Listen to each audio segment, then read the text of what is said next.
Hi, everybody. Mike White here. Welcome to this week's vlog post. I love this type of topic. It's my favorite thing to do. We do them from time to time because of the feedback that we get. And it is the most popular segments. I have to admit that when I talk about the feedback that I get from the street, the success stories that you're having, the comments that you're writing about what you're doing, and I record these blog posts. It's amazing to me, the reaction, and that's why I love doing them so much. And this week is no different. That we've got an opportunity to share some success stories from people who've actually generated results from having implemented the strategies that we talk about here. And I really enjoy this part of it, and I know you guys do too. And it's just affirmation that if you roll up your sleeves and do the work, that you're going to get the result. So the first thing that I want to talk about is the power of the documented pre-approval. And this is like step one, square one of creating differentiation between you and your competition. It's not about how fast you can give somebody a flimsy pre-approval letter.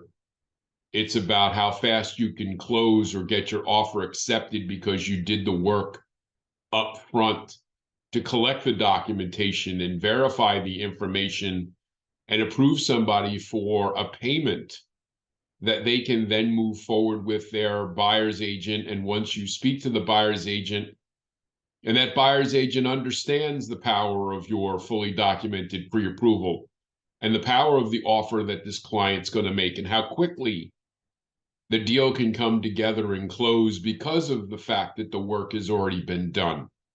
Once those things are in place, it's not surprising that you get out there and these offers get accepted. And this week, it's no different, maybe on a grander scale.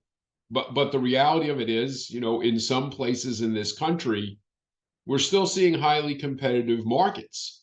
We're still seeing multiple offer situations, houses being sold above asking price.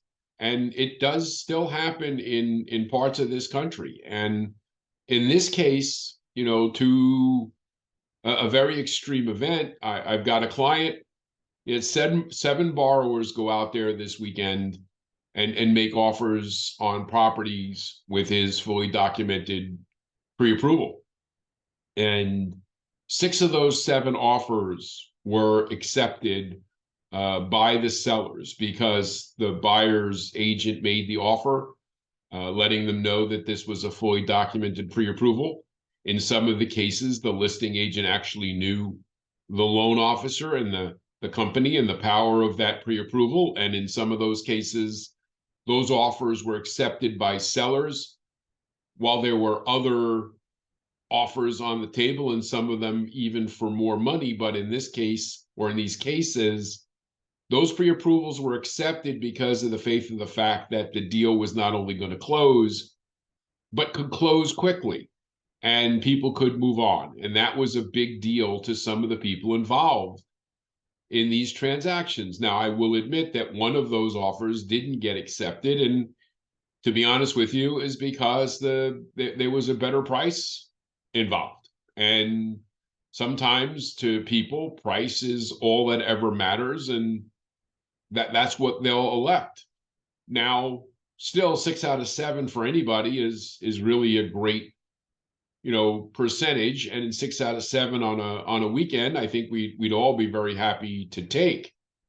But again, it was because the loan officer set themselves up to do the work up front, educate the borrower as to the power of that pre-approval, educate the buyer's agent on the power of the pre-approval and how to present that offer based upon that information.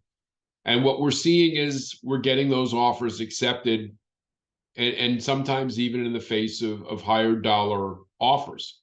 You don't win every time, but boy, 6 out of 7, I'd be thrilled to take on a regular basis. So again, if you're the ones that question doing the work up front, if you're the ones that question whether or not you should ask the client to put forward all that documentation, Well, what if they want to just get something quick and whatever? Well, they run the risk of losing their house. And that has happened.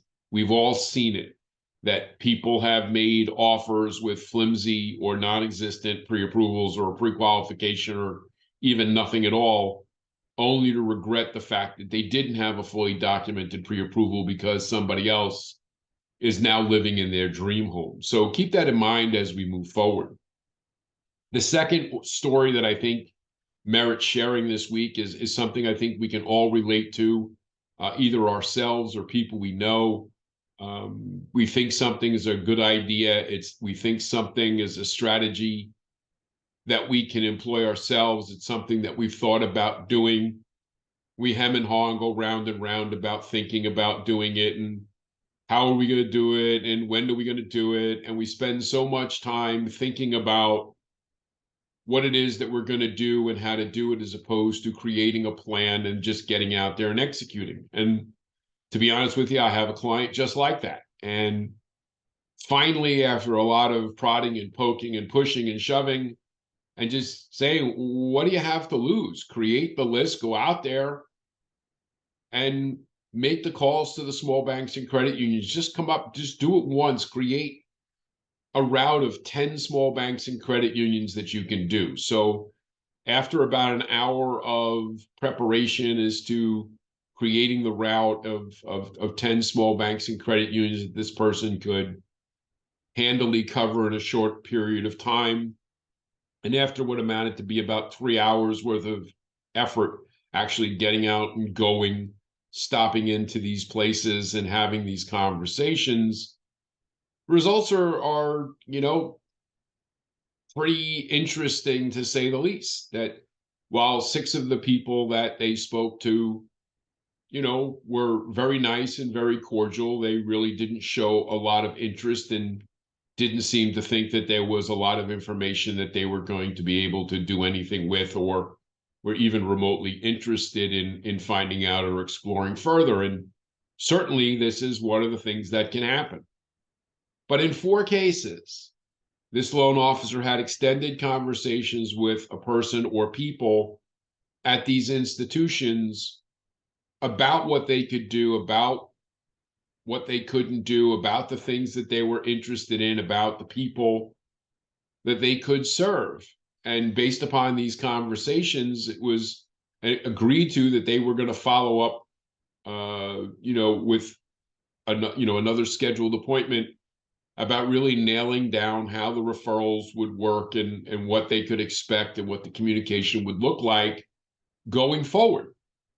Now, in any circumstance, going out there and spending, and I think it was 3 hours, visiting with these 10 small banks and credit unions and have 6 of them showing little to no interest, the 4 that were interested and agreed to move forward, I think is, wildly encouraging. And, just goes to show that there are a lot of small banks and credit unions out there that are open to having the conversation anyway about working with somebody who can provide for clients, programs that they themselves can't. We're not direct competitors in most cases, because there are likely always loans that you can do that those small banks and credit unions don't have the ability or won't ever entertain. And so that would be great. And while thrilled to talk about those 4 scheduled appointments, the story doesn't end there. Within 48 hours of having had those conversations, this loan officer received 2 referrals for people that are now going through the process of assembling their documentation for pre-approvals to see what their options are when it comes to buying, their next home. And the reality of this is just putting forward the effort results in opportunities. And while we would have been happy to have even one small bank or credit union express interest in working together into the future, okay, or at least just making the attempt, so you know what, I didn't get thrown out, maybe I follow up again with them in a month and follow up.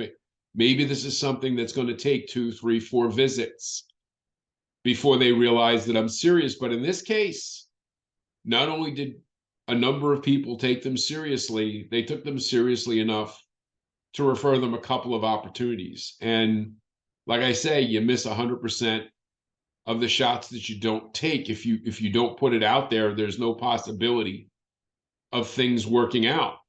And again, I just think it's important that we share these stories, because if you've been on the fence, if you've been thinking about making an attempt and haven't pulled the trigger going forward because of one thing or another, it's imperative that you at least try, because you're not going to get anything by sitting there and just hoping that loans are falling from the sky.